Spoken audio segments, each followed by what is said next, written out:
ان کی والدہ کا خود کہنا ہے کہ میں حضرت عمر کی سختگیری اور ان کے مزاج کی تندی، ترشی اور سختی کی وجہ سے وہ فرماتی کہ میں نہیں سمجھتا تھا کہ یہ میرا بیٹا کہیں کوئی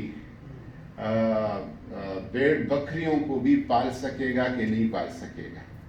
اس شخص نے پوری دنیا کو جہان بانی اور جہانداری کی سیاست کی جو طرح بیل ڈالی ہے عمر فاروق نے ڈالی ہے۔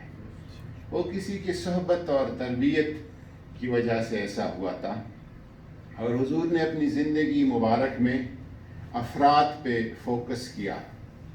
اور جب حضور حضرت عمر بن عاص کے گھر سے گزرتے تھے تو فرمایا کرتے تھے اپنے ساتھیوں کو کہ اس بندے کی جو صلاحیتیں ہیں، جو اس کی قائدانہ صلاحیت ہے، جو اس کی مینجمنٹ سکلز ہیں، ایک کمال کے ہیں، لیکن میرے ہاتھ یہ آتا نہیں، دعا کرے کہ یہ میرے ہاتھ آ جائے۔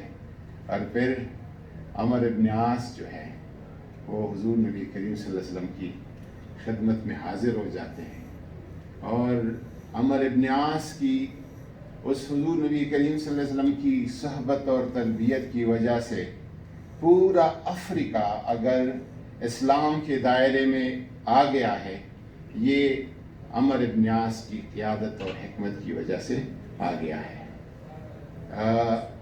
آج پھر ضرورت ہے اس طرح کے حکماء کی، اس طرح کی پیروں کی، شیوخ کی، مشائخ کی، کہ وہ اپنے معاشرے کے افراد پہ فوکس کرے اور ان کو ایک اچھا مسلمان اور ایک اچھا انسان بنا دے۔ میں اسلام اور انسانیت میں کوئی فرق نہیں سمجھتا۔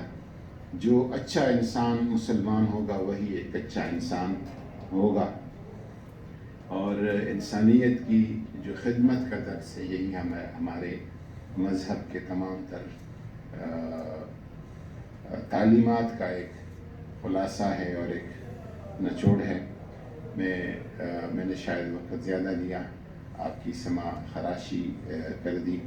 میں وقت حسن صاحب کو، آپ کی ٹیم کو اور مسلم ہینڈز کو، مسلم ہینڈز ہمارے لیے فخر کا نام ہے، ہمارے لیے عزت کا نام ہے، اور پاکستان کے نام کو روشن کرنے والا ادارہ ہے۔